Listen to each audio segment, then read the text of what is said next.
You're listening to 91.7 FM, WSUW, in Whitewater, Wisconsin.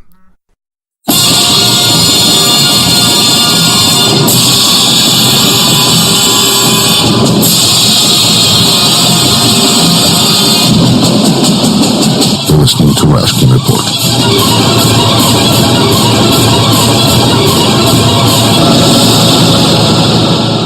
You're listening to WSUW 91.7 FM, The Edge in Whitewater, Wisconsin. This is Rashkin Report, and I'm your host, Yuri Rashkin. I'm excited to welcome to the program today a visiting fellow at University of Southern California, Annenberg School, and many other things which we will discuss. Vasily Gatov. Vasily, welcome to the program. Hi, nice to see you. Yeah. Well, how are you looking at all the events that we're here experiencing? We have consulates that are being closed. It seems like the relationship between Russia and the United States is not moving in a good direction. And here you are in actually Massachusetts, I understand, joining us via Skype.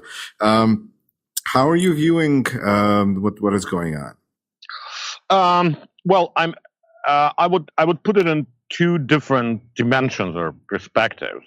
The first one is a general trend in Russian-American relations, which develops for the last probably 10 years, which is kind of limiting the relations to the most pragmatic, most restricted levels, formal, diplomatic, with much less extensions than it was in, let's say, 90s or early beginning of the century, when United States was conducting a lot of extra diplomatic activities in Russia, like USAID, like IREX, like American councils, exchanges, cultural contacts, libraries, publications that were licensed to be published in Russia from American publishers. Right now you have Forbes in Russia. You have several publications that are also have like international. Well, they still have. Of course, there is a Cosmopolitan, Forbes. There's still capitalism, right? Yeah, there's still capitalism in Russia, but on the formal level, on the state-to-state relations, the relations are really, really constrained. We have, and it was initial, sort of both sides. It was like a mutual restriction because, like for example, military communication, military cooperation has been declining since 2009, when Russia and the United States started to kind of seriously brawl around missile defense in Europe and final extension of NATO.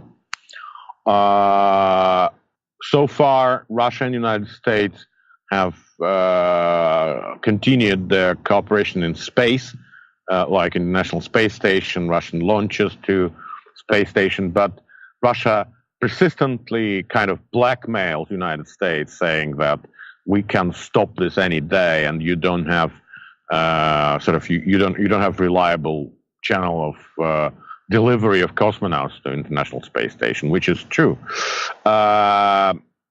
and so on and so forth.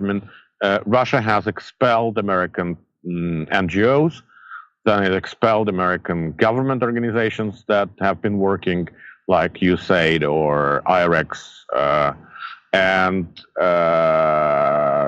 currently, the informal or public diplomacy level of relationship between Russia and the United States is probably at the lowest level since 1958. I would even say it was better during the height of the Cold War. Is this the new Cold War? What are we calling this? No, I would say it's not a Cold War at all, because Cold War was an ideological conflict, and Cold War was a conflict in which all the sides have been raising stakes. Current conflict is not about ideology at all, because Russia is unideological, non-ideological. I mean, I've published an essay couple of years ago, offering a term negation ideology. That Russian ideology is the ideology of negation. I mean, we just negate everything. I mean, ideology. Reject everything. Not even reject. We put it in the negative. In the negative. I mean, it's like a square from -1. Therefore, everything can become an adversary. Everything and everybody, and everybody can be friend tomorrow without any restrictions, because Russia and Turkey, they had a falling out, then they're friends again now. Yeah, Russia and Turkey, perfect example of multi-year brawl with Norway around like 2 square kilometers of disputed land on the border, and then when Norway supported Russian position in some Arctic debates with the United States and Canada, Norway immediately became the best friend. So I mean, Russia is extremely tactical in that. How do people even function in this setting when you have the ideology of negation? What do people do with this? How do people survive in the system? That's an interesting question. People really suffer that. Because especially it's difficult when you work for the government, because you don't have a stable kind of, like it was in Soviet time, the party line. The party line could be fluid sometime when party try to find its position in the Communist Party, in regard to some changes in the global events or some changes in local politics.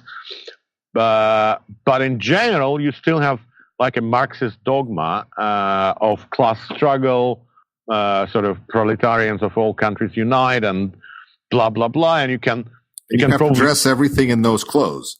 Yeah, and you can do nothing but just pronounce good slogans.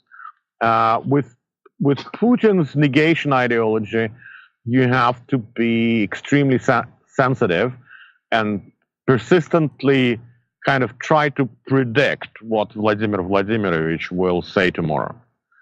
And people really kind of become more royalist than the king, trying to exaggerate what Putin is saying. Let's say Putin is probably critical on America and dislikes America, but people around Putin who try to gain his favor, they hate America, or they pretend they hate America. Or I mean, they actually. Well, that's why you have, I think, Russian Orthodox Communist Party, because they're trying, they're combining what seemed like uncombinable, something that you couldn't bring together, but now you have Russian Orthodox Communists. Being honest, Russia is not that retarded. We even have mental clinics. So I mean, in politics, Russian Communist Party is a mental clinic. So just don't take it seriously. I mean, but yet, I mean, as a brand, it is out there, and it just seems like it would be hard to put Nike and Adidas together, and then there they are. Well, that's a very separate thing to discuss. I mean, Indeed. if you want, we can do it sometime, but not in this context. So coming back to your question about Russian-American relations. On the other side, United States, who are definitely a part in these relations, have a very strange position, because in the end of Obama administration, due to really sort of uncomfortable choice of American people that brought Trump to the White House, a vast majority of liberals have adopted this narrative of Russian incursion into meddling into American domestic relations, which possibly is true. I mean, I'm not trying to argue there was no hacking or there was no direct attempt to release compromising material on Clinton or DNC. That all had happened, like fake news participation, sway of opinions in order to sort of propagate more populist and more isolationist America. That is all true. This is not a subject of big discussion. But the problem is that America, as a political system, is at the height of the conflict between its global role as the country that created globalization, that created global market, that created global order, and very conservative Protestant society that wants to live on a foundation of the values emerging from the Civil War resolution, what is called reconciliation, yeah? And an important thing is that when you analyze the whole platform, not only Trump awkward wording or whatever, but the whole platform of Trumpism, you understand that people want America to return to sort of simpler itself. I mean, the great America is simpler America. But it's almost like instead of being somebody who is running the market, America maybe becoming somebody who's a customer in the market and just complains about the quality of the market.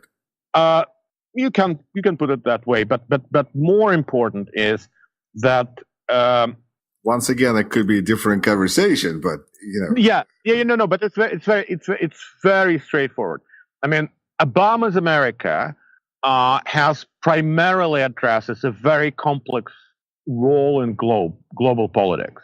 I mean, building new partnerships, sort of deterring Russian aggression, dealing with China, sort of keeping complex relations with European partners, sort of sustaining economy that has problems with businesses emigrating to other countries and so on. I mean, the new platform that came against Obama was make things simpler. I mean, I want to know about Wisconsin. I don't want to know about Ghana, Russia. What is I can't remember. I mean, it was a good joke about that. I mean, make things happen in my town. Right, but the problem is when this whole show is brought to you by government of Ghana, then it's like, well, that's not good. Yeah, and then Russia comes. Don't look at Ghana. Don't look at the man behind the curtain. Yeah, and then Russia comes in, and Russia is, and I think, I mean, all of us know that the integral quality of most Protestant societies, and America is Protestant society, right, is that they need two enemies, spiritual and actual. This is one of the basic principles. I mean, spiritual enemies are those who do not believe in Protestant theology, and factual is those who try to derive us from our belief. And Russia is an actual enemy. Are deprived of our belief? So they believe something. Go ahead. No. I mean, our belief produces our way of living. So the spiritual enemy attacks beliefs. Factual enemy attacks our way of living. This is Calvin's. I mean, since Calvin, this is something that is foundational. And I'd just like to take a second and remind listeners that you're listening to WSU W91.7 FM. The Edge in Whitewater, Wisconsin. This is Rashkin Report, and I'm your host, Yuri Rashkin.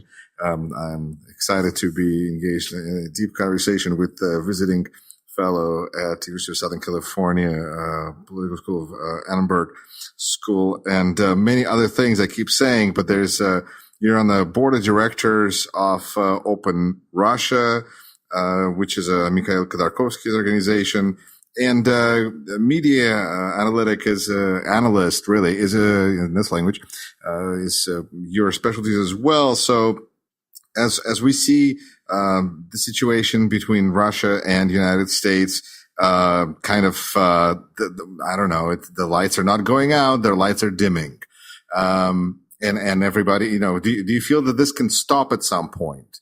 Yeah, I'm pretty much sure we are very close to a bottom of the situation. There are not much steps in diplomatic protocol that Russia and the United States can can exploit to go further down in their relationships. I mean, unlikely by any mean that Russia and the United States will cease diplomatic relations. Unlikely that even the level of these relations would be degraded. So most of the remaining steps would either be non-diplomatic, kind of economic or whatever, or not military. No, not military at all. I mean, there is fortunately no reason to be afraid of nuclear war. I don't think that. I mean, Putin is probably not. Would it really prove to the world that Putin is the man, or Trump is the man? Would it really, show who is the winner here? And I don't know. No, I don't know. I don't think it's a win-lose situation. The world is more complex. The system of checks and counterbalances in the global politics and actually global war prevention is much more advanced than it was like 100 years ago, even 50 years ago. It's not only about the red line between Moscow and Kremlin, but it's also because like 30 years ago, Soviet Union and the United States could launch nuclear war between themselves without consulting anybody else. I mean, today, for Russia, starting a nuclear war with the United States is much less interesting unless China stands on their side.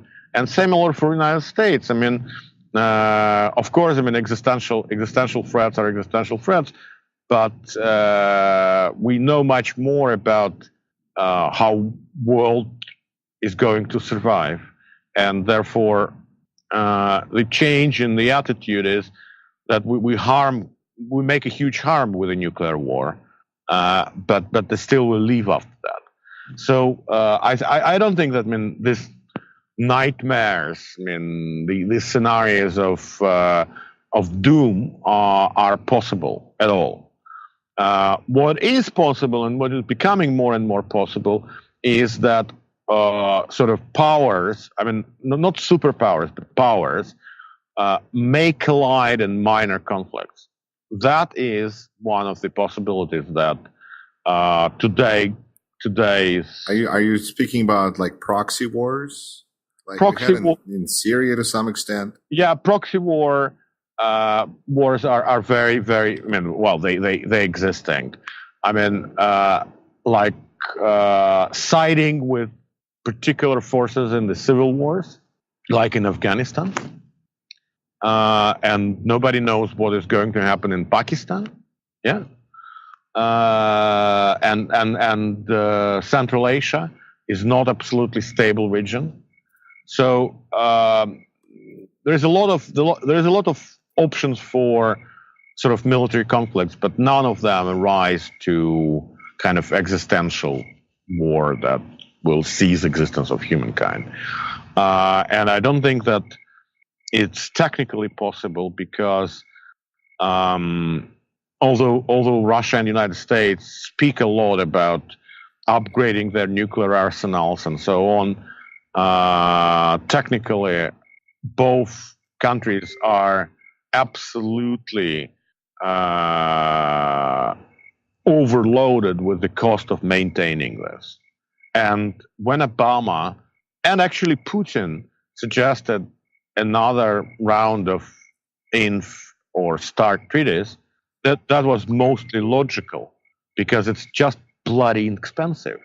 I mean, we don't know exactly how much money Russia spends on maintaining and sort of keeping safe their 1,400 nukes, but the United States spends about $70 billion a year just to maintain them, just to have them.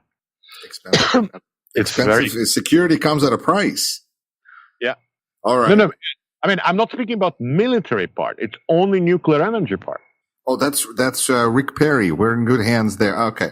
Let's see. So once again, you're listening to WSUW 91.7 FM. This is Rashkin Report. I'm Yuri Rashkin. I'm excited to be speaking today with USC Annenberg School for Communication and Journalism visiting fellow Vasily Gatov.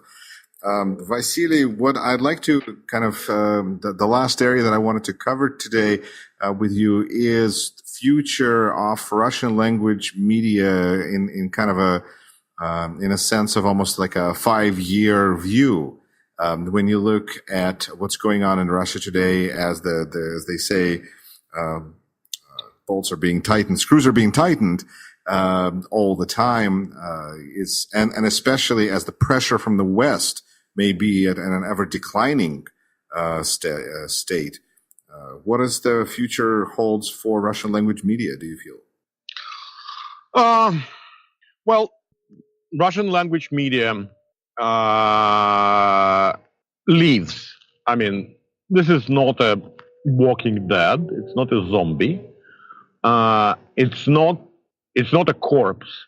I mean, you still have numerous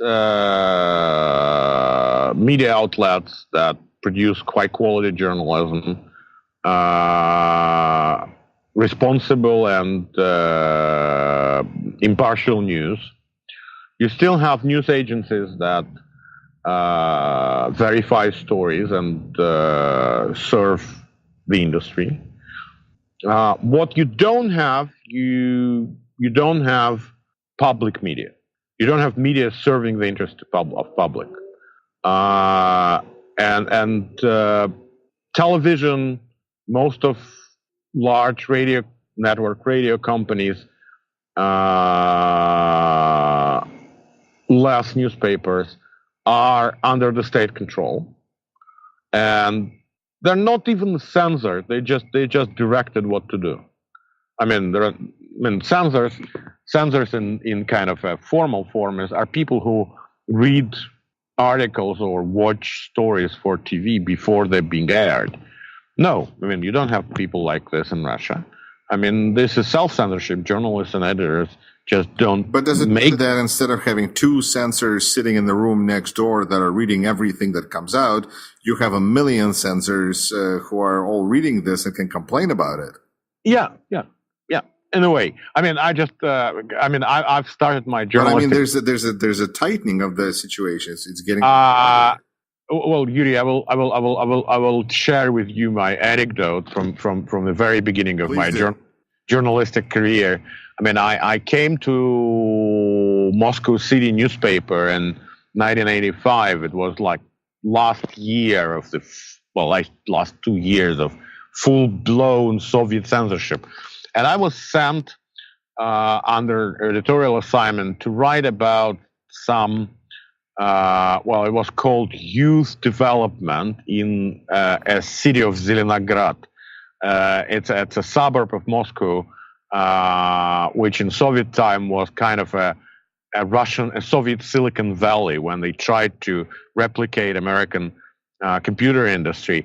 And therefore, most of the organizations, companies, factories there were classified. They were not public. They were too cool to be shown to people. Yes, and I wrote. I mean, I really loved the city because it was well organized.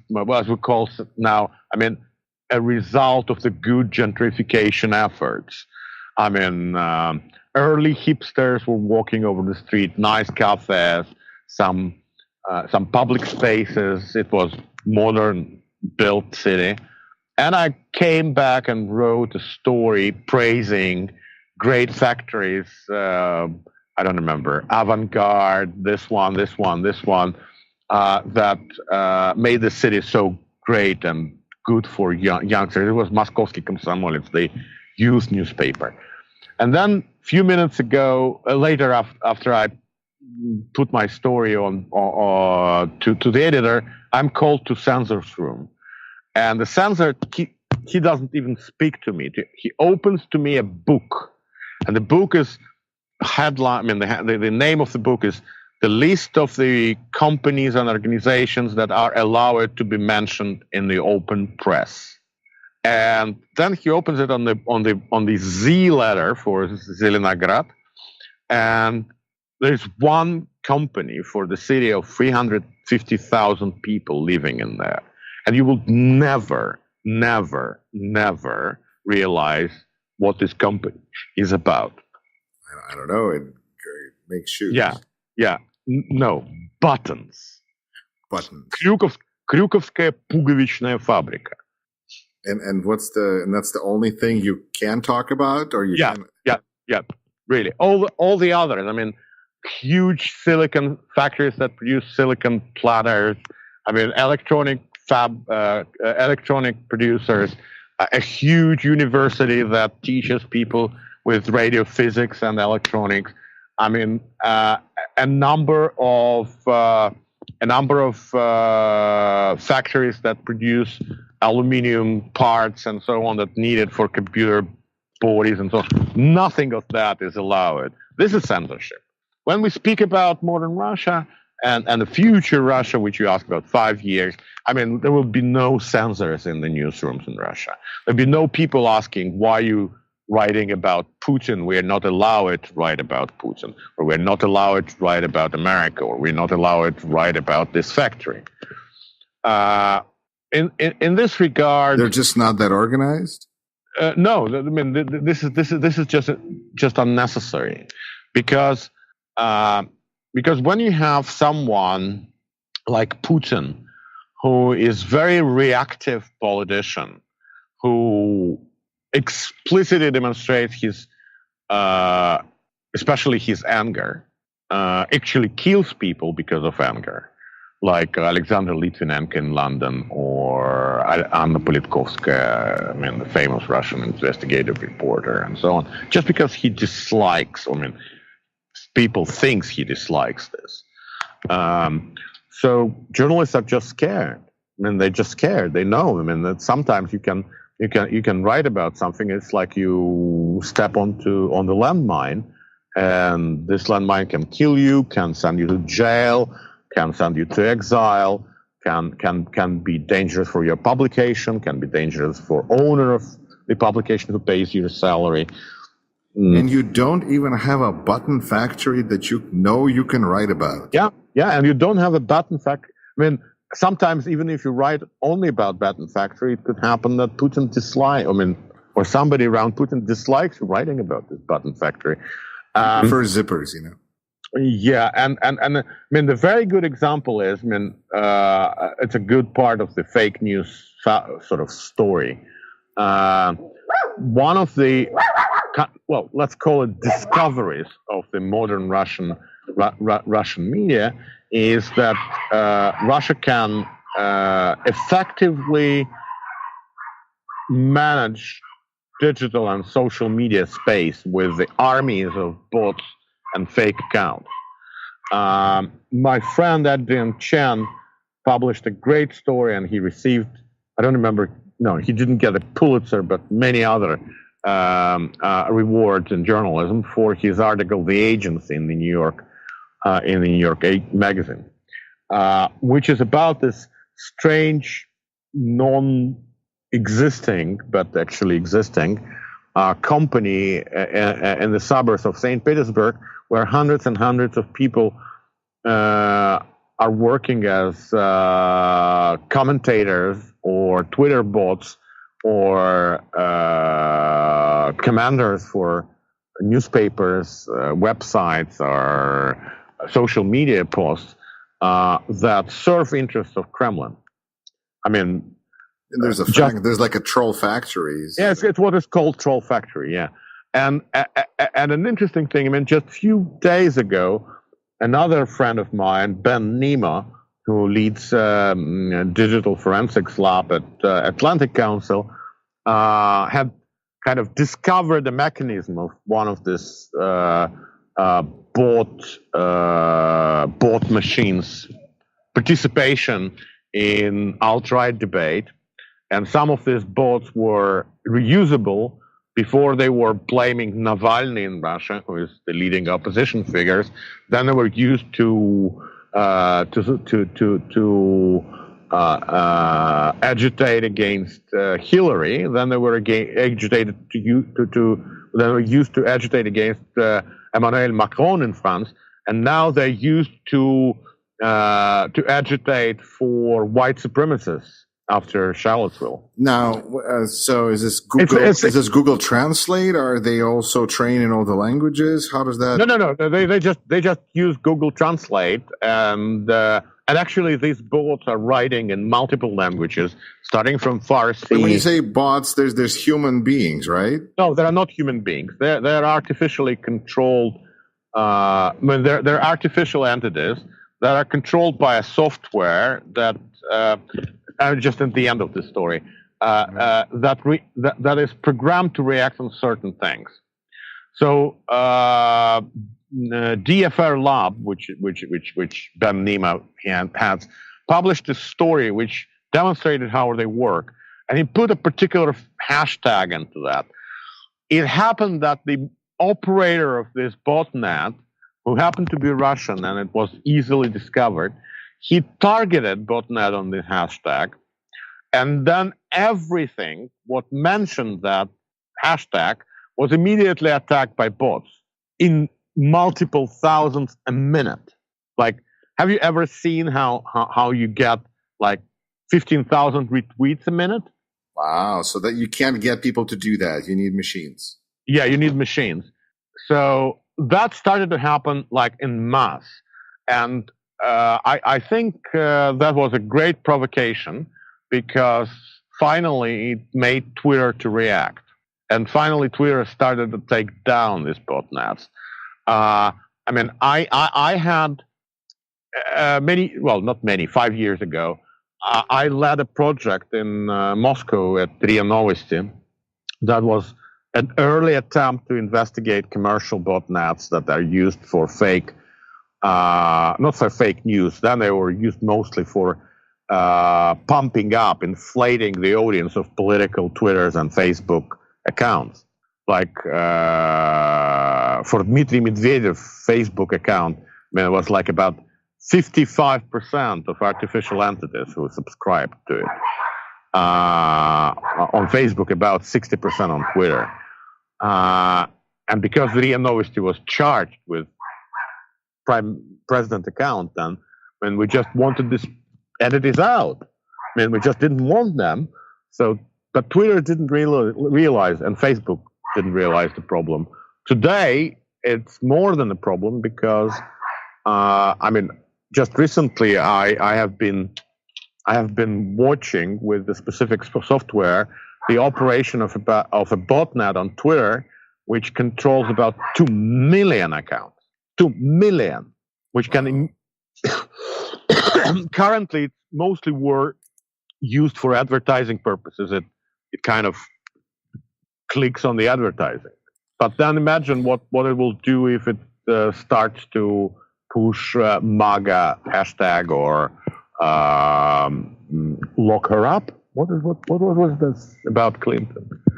That would be the only thing you'll see in your Twitter feed. Vasily Gatov, visiting fellow at USC Annenberg School for Communication and Journalism. Thank you so much for being on Rashkin Report, and I'm glad that you're joining us not from Russia, but from actually Massachusetts via Skype. Thank you for being on WSUW 91.7 FM, and hopefully we can continue this in the future. Thank you. See you soon.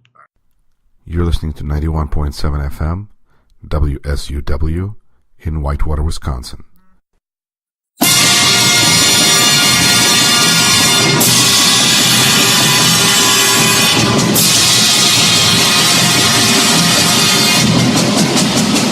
You're listening to Rashkin Report.